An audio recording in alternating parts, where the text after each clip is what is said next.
You're listening to The Luxury Item, the podcast on the business of luxury and the people and companies that are shaping the future of the luxury industry. Here's your host, Scott Kerr. My guest on The Luxury Item is one of the most accomplished executives in prestige beauty. Michelle Freyre is Global Brand President at the iconic skincare and makeup brand Clinique. Her brand oversight also recently extended to natural skincare brand Origins. Both are part of the Estée Lauder Company's diverse portfolio of leading prestige brands. Michelle Freyre joined the Estée Lauder Companies in 2020 from Johnson & Johnson, where she had an impressive 20-year career holding various leadership roles within its consumer health products division, including serving as the president of U.S. Beauty. There, she oversaw brands like Neutrogena, Aveeno, Clean & Clear, and others. Michelle also has a proven track record for fostering workplaces that embrace inclusion and diversity. Over the years, her passion and dedication led her to be named to multiple prestigious lists, including People in Español's Top 25 Most Influential Women, Fortune's 50 Most Powerful Latinas, and Most Powerful Latina Hall of Fame 2022 as a corporate trailblazer, to name a few. Welcome to The Luxury Item, Michelle.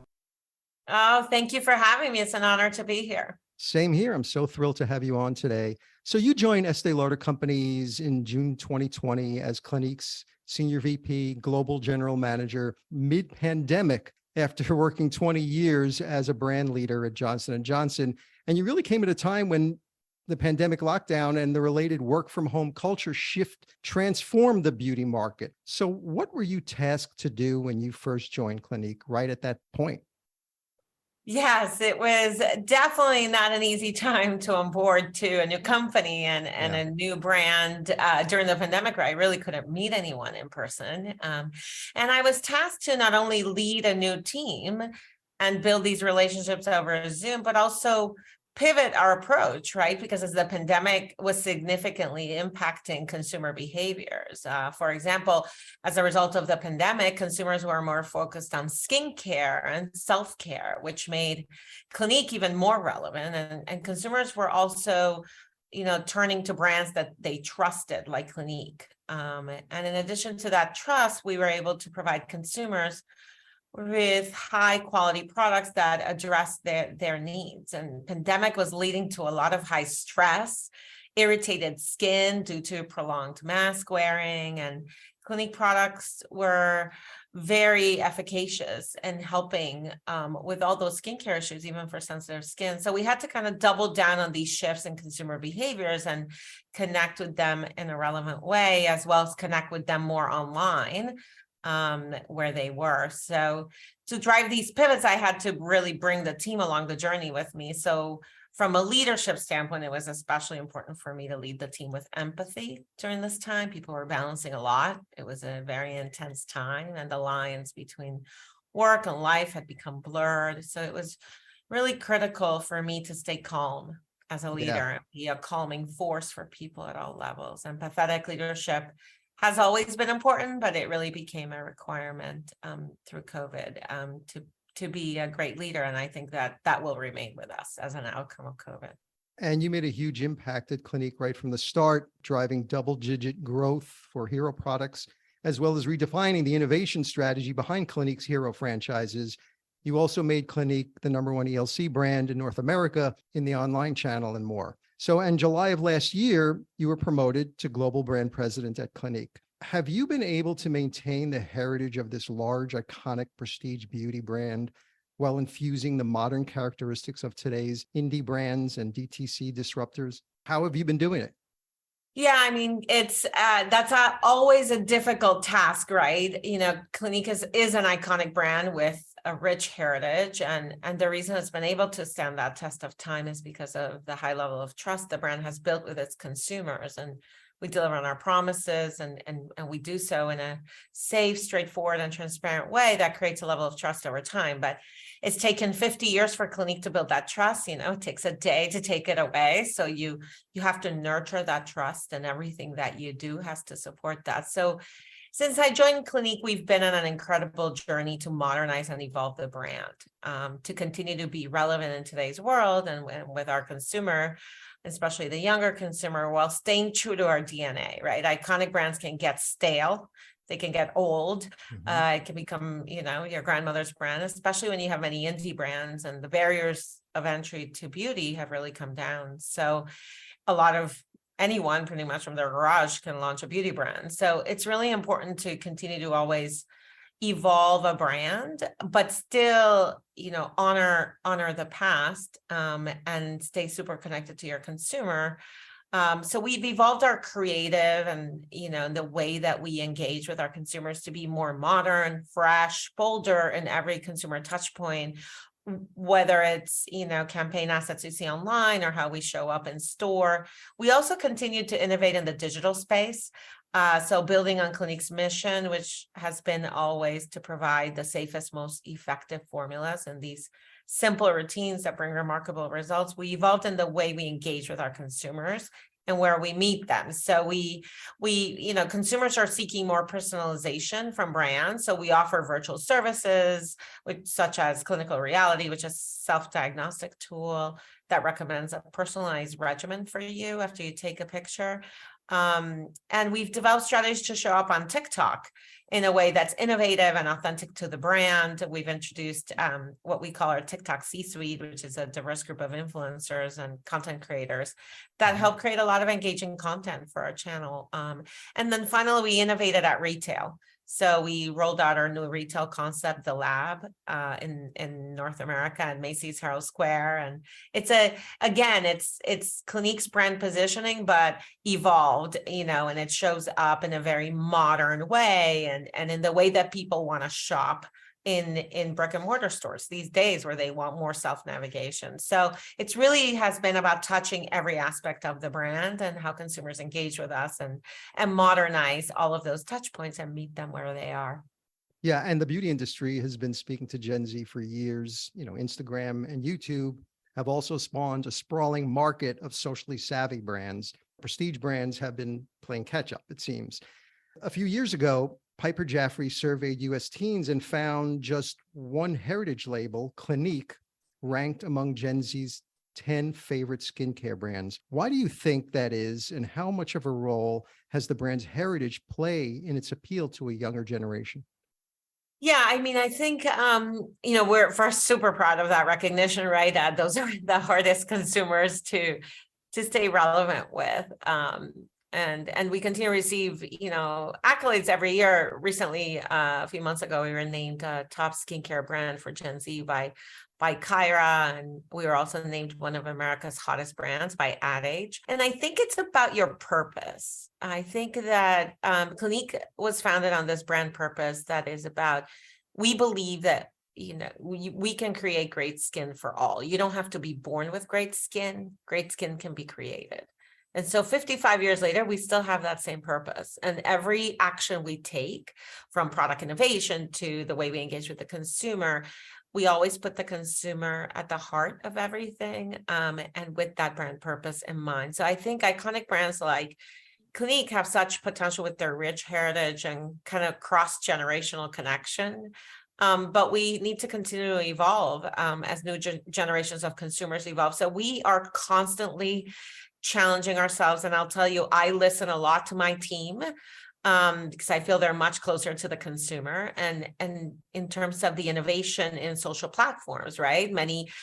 A few years ago, not everybody believed in TikTok, and now it's the social channel where brands are being built. The metaverse, consumers are experiencing emotional connections in the metaverse with beauty. And so it's important that we continue to not stay still, that we are innovating, we are challenging ourselves, and then inclusivity currently and in the future also plays an important role in beauty, especially with a young generation that's so diverse.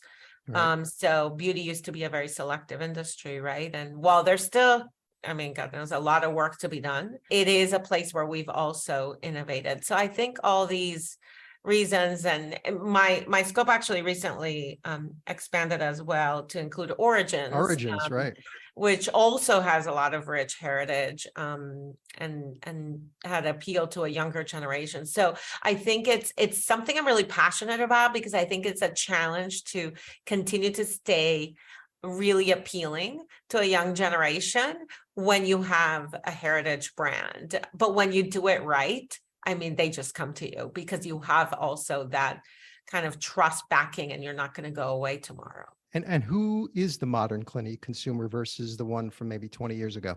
Clinique was always the brand that attracted that younger consumer who was asking more questions and being more demanding. And I think that the main difference now is first, where consumers, right, are experiencing their emotional connections with brands.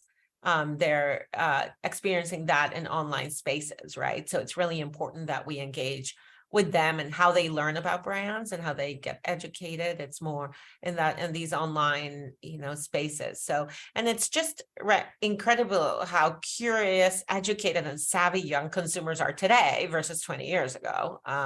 They know so much more about ingredients and products, and what they want and what they need, and information is at their fingertips all the time, which can also, by the way, be overwhelming and confusing. And, but these consumers are more savvy in their journey. And they seek different sources of information on how they get themselves educated. So now they go, before 20 years ago, they were going to their mom, and now they go to TikTok. So how we show up and connect with them is really important, because it's still this consumer of Clinique from 20 years ago was also demanding and asking questions, but where they get the answers and how we help them navigate that complex journey of beauty and what's right for them is, where we evolve with them then. And you were talking about TikTok before, and Clinique has quite a growing presence on TikTok in order to try to win over the young Gen Z shoppers. Last year, a TikTok program helped prompt a resurgence of one of your older lines of lipstick. Yeah. And most recently, you launched the TikTok influencer program, C-Suite, to engage with TikTok creators. What has been Clinique's approach in harnessing the power of TikTok to drive beauty buzz?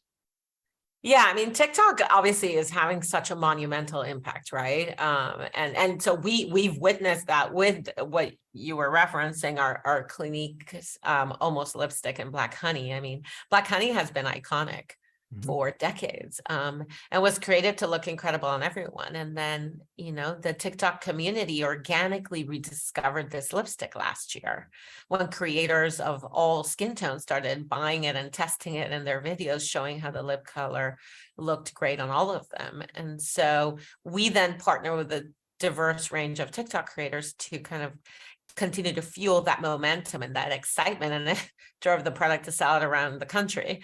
And believe it or not, the trend is still going, which is actually kind of unusual for a TikTok trend. It's been now like 16 months. But then we built on that. And so I think you need to also figure out how to build on trends, on TikTok. So we launched our Black Honey Pop Plush, which is basically black honey in a lip gloss. And now consumers and influencers can't get enough of that product either. And it's become a TikTok trend and gone viral. And so, yes, and as we continue to learn and really capitalize on the power of TikTok, we've launched this partnership with what we call our C-Suite, a group of diverse TikTok creators in North America. And they really just authentically articulate what Clinique is about and what our commitments to consumers are through their authentic presence and voice. And of course, we focused on ensuring diversity and representation. Like we also tap skincare experts, makeup artists, skincare and makeup creators to just continue to elevate Clinique in a natural, organic, authentic way, so they can be an authentic voice for us and help educate consumers about products and ingredients and trends, but in a fun way. I mean, TikTok is honestly, it's a fascinating place where you can have an evergreen ecosystem. And on the one hand, you could be at the center of creating a trend and the buzz, but on the other hand, you need to be super agile to jump on trends quickly when you see them and stay relevant and drive buzz. Like right now, skin cycling is a trend. So we're tracking that real time and activating against that quickly. So yeah, it's incredible where TikTok has evolved to, and it's really critical for brands to learn how to engage with their consumers there. There was an article in Adweek a few years ago. It was written by brand strategist Anna Angelica, who was actually on my show a couple of years ago. It was titled, "Why Every Brand Should Be Watching the Beauty Industry." And in it, she sums up the state of play in the beauty sphere, saying, if products are tangible expressions of our socio-cultural currents, then beauty, more than any other industry, embodies a diverse, inclusive, nimble, and empowered space. First, do you agree with that statement? And do you think the beauty industry has grown in tandem with the world's perception of beauty since the article was written in 2018? I think there are a lot of statements in that article, if I did read it, that I agree with. You know, we've talked, we were talking about beauty being inclusive and a diverse and empowering space for all, absolutely. And I think that the industry has evolved significantly, but there's still a lot of work that needs to be done. I mean, I think a lot of beauty brands have figured out how to talk about a product to get trial and get attention. But I do think that if you don't have a great product, you will never build a sustainable brand that has loyalty and has repeat purchases. You know, that only comes with great products that deliver results. You can't really replace that. So you get a lot of trial and buzz for a short period of time, but you have to authentically deliver on your brand promise, on the product promise, and also be relevant and inclusive. And I think this is sometimes why I think, you know, there's a lot of indie brands that don't make it, because a good enough product is not good enough for the long term. And sometimes, you know, that's just not enough. So I think there are parts of that I agree with. And then those others, I think I would challenge. So long before the industry began to push the needle on diversity, the Estee Lauder companies set up an in-house cultural relevancy team to ensure its brands meet the needs of an increasingly culturally diverse market. How has Clinique been challenging stereotypical and regressive notions of beauty with its product and marketing? This is something I'm so passionate about. I know. Clinique is a brand that was founded in service of all skin. And so I think first and foremost, you know, we always ensure that authentic diversity comes through from every aspect, right? Because diversity it's complex, right? Diversity, when we talk about diversity, it has to be of skin tone, of country of origin, background, lifestyle, and everything that we do, right? We want everyone to feel seen and represented. And so I think it starts with our products, that we deliver on the hardest to solve concerns for all skin tones and ethnicities and skin types. And we actually, you know, divert a lot of our clinical test funding to test our products across, you know, skin tones and people of different skin types and backgrounds, just to make sure that we're serving them with the safe and efficacious products that are right for them, whether it's for hyperpigmentation, acne, having the right shades of our makeup. And I've also always felt like you need to also have the right talent representing your brand. So I've always championed, like, for example, I signed Melissa Barrera as our first Latina global ambassador. And I knew that young, you know, Hispanic women and young diverse women would see themselves in her face but even more like hear her story and her background of resilience and dedication and hard work. And those things really allow you to develop a more meaningful connection to a brand. And then on top of having, I think, the right brand ambassadors and people representing your brand, whether it's on TikTok or in just overall advertising, we also celebrate Latinas, for example, in culturally relevant moments. And I think that's the cultural connection that is authentic is also important. We did this great Mother's Day campaign this year, focused entirely on Latinas. We highlighted beautiful family traditions and stories focused on the theme of Gracias, Mama, which means, you know, thank you, Mom. And we celebrated also Hispanic Heritage Month by sharing powerful stories from the Latina community being the first in different aspects of our lives. Like most recently for the Day of the Dead, we introduced a limited edition of one of our iconic products, Take the Day Off Cleansing Balm. And we featured colorful illustrations from a Mexican illustrator, Melissa Zuniga, inspired by this holiday. So I think we do it also, relevancy around the world, right? In Asia and different parts of the world. So I think as a brand, you just have to, especially one like us committed to being in service of all skin, you really have to challenge yourself every day. Am I really doing that? Am I really showing up that way? And if you're not, then go address where you're not. And I think it's important to be inclusive all year long. and not just during specific cultural moments or with a talent. It needs to be in everything that we do. A consumer needs to see themselves and represented when they visit our stores or they engage with us online. Online and skincare brands were the key growth drivers for the beauty industry amid pandemic stores closure. The Estee Lauder companies nearly doubled its rate of online consumer-facing investments and boosted its digital infrastructure and fulfillment network. So with skincare outperforming makeup during the pandemic, the company rolled out a virtual service with Clinique on the UK side, I believe, centered around video chats, AR try-ons, and data-driven product personalization. Were you happy with the results of the virtual shopping experiences and other digital investments you made during that period? And have any of them kind of stuck around post-pandemic? Yeah, absolutely. And we did it also, here in the US and others. I mean, we created what we called Skin School.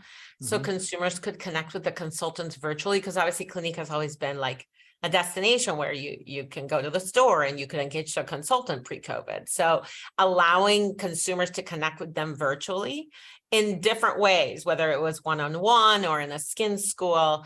And so post-pandemic, we know a lot of those behavioral shifts, they're not going back, right, to pre-COVID. So post-pandemic, we continue to evolve and personalize the services that consumers are looking for. And they kind of self-select, depending on age or psychographic, the different types of services that they're looking for. And so we want to ensure we continue to meet them in those digital spaces, whether it's through virtual services on our own platforms or on social platforms. But absolutely super happy with the results and the investment. And we continue to amplify that and evolve those services as the consumer behavior continues to evolve. And Clinique has been beating a path in Web3 space in the past year or so. Yeah. This past summer, Clinique launched its second Web3 initiative with the Metaverse Like Us campaign, focusing on diversity and inclusion within the metaverse. So can you talk about that campaign and how, you were hoping to position Clinique's brand to consumers? Yeah, I mean, I think, part of that was to make sure first and foremost that the Metaverse More Like Us campaign focused on driving accessibility and inclusivity in the metaverse. That was what our mission was. And as part of that unique initiative, we collaborated with a diverse group of leading global makeup artists and creators to design those exclusive NFT looks. And the campaign was really about challenging the unrealistic beauty standards and championing individuality. So it was, like our first touch point in the metaverse. It was really important to us that consumers could see the looks and then they could purchase the products either on Clinique.com or across our social media to enjoy both a virtual experience that hopefully inspires them in the real world as well. And as we were talking about, right, we want all consumers to feel represented wherever they are in the physical space or in the metaverse. We want consumers were interested in this campaign and its purpose. We actually saw the second highest week of new follower growth on social media that we've seen over the last 2 years, and time spent with the brand online increased 4 times. So the metaverse is, in that way, you have to think of it as no different than any other channel. You have to continue to take this test and learn approach, meet consumers where they are, be authentic about it, and continue to accompany them on their journey, and just figuring out those new platforms and new environments where consumers are spending time and meeting them there in an authentic way is what they're looking for. And holiday sales are a priority for beauty brands, with a good chunk of prestige beauty sales occurring in the last 2 months of the year. Third quarter prestige beauty sales have been strong amid global concerns of rising interest rates and possible recession. Many beauty marketers are doubling down on spending in the holiday season, helping that infamous lipstick index kicks into first gear. Yeah. and for listeners who aren't familiar with the lipstick index, it refers to an industry theory that basically says that shoppers buy small luxuries like lipsticks at times of economic instability. It was actually Leonard Lauder. Leonard Lauder, that's right, the son of Estee Lauder, who coined that lipstick index. Yes, and it's brilliant because it is true. So how are you feeling about the holiday season? Yeah, I mean, look, feeling great about it. Holiday is a very special moment for an iconic multi-generational trusted brand like Clinique. We launched a new holiday campaign that's super fresh that I personally really love. And it's inspired by the magic of our Clinique lab. And it's really meant to spark a lot of positive and uplifting vibes, which I think we all agree that we need, especially in the holiday season. And it highlights our most wanted skincare, fragrance, makeup gifts, but presented in a modern and playful way. So, we're always really honored that consumers choose Clinique as their holiday gifts. And this year will be no different. And we're super excited to see. I mean, it's already, obviously, we had Black Friday and we had great success, and we are very excited about the holiday season altogether. Just honored that consumers choose us. So you were born and raised in Puerto Rico, and much of your experience, as well as your corporate leadership as a Latina, has informed what the Clinique brand has been doing to reshape the culture of an industry that has often fallen short when it comes to beauty empowerment. What are some of the efforts by Clinique that have been empowering positive change for a more diverse and inclusive industry? Yeah, obviously, as you spoke, it's very dear to my heart because of who I am and where I come from. And I think we must ensure that there's diverse representation at the decision-making table, so to speak, right? So that we can speak to all consumers authentically. And so inclusivity begins within the brand and within the team. So first, as a leader, I feel like it's really important to create a culture where people feel safe to show up every day as their authentic self and feel comfortable and safe to bring ideas and different points of views, their cultural differences and understandings. Because when you bring all that around the table, you get the best out of everybody, but you also get the best for the business. And personally, I feel a great responsibility to pay it forward, especially to multicultural and Hispanic women like myself who grew up in different cultures. And I was very, lucky to have great mentors and sponsors. And now as a Latina business executive, of which there are not as many of us, I want to do the same. I feel like I have an obligation to seek out that next generation of leaders and support them and also sponsor them and be a voice, because I do have a seat at the table to encourage my peers to take risks on diverse talent. To accelerate their career path and champion them and coach them. And just, I have a responsibility to kind of influence all around, up, down, and across. And I participate in a lot of mentorship programs at ELC. They've given me the opportunity to connect kind of that passion I have for mentoring and sponsorship of diverse talent.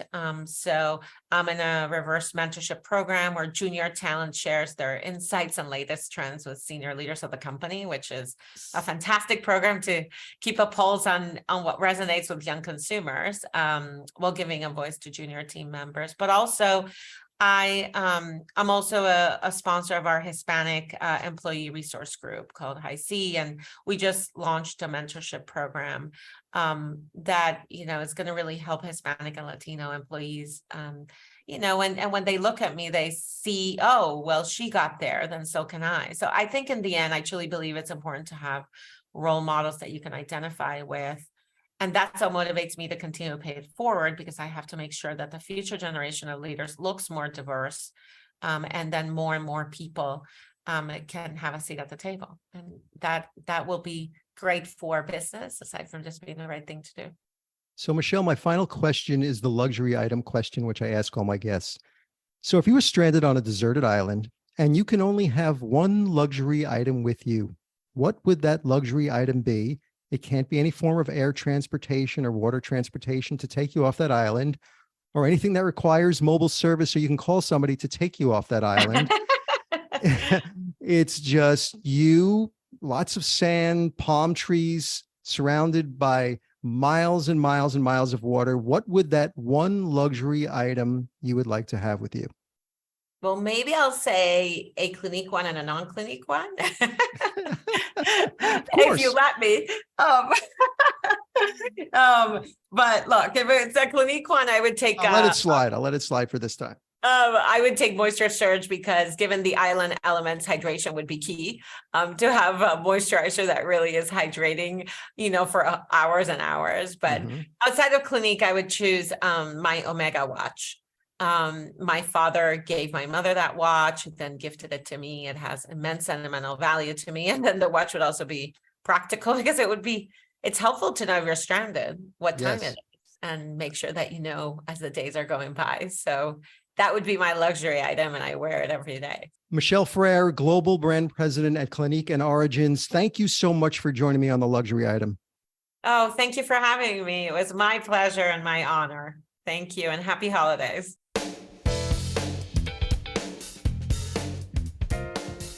That's it for this episode of the Luxury Item Podcast. Thank you so much for listening. If you found this useful and entertaining, I would be really grateful if you can share it with a friend or colleague. I would love it if you subscribe so you never miss an episode. And while you're there, be sure to rate and review us on Apple Podcasts. It really helps other listeners find us. The Luxury Item Podcast is a production of Silvertone Consulting. I'm your host, Scott Kerr. Until next time.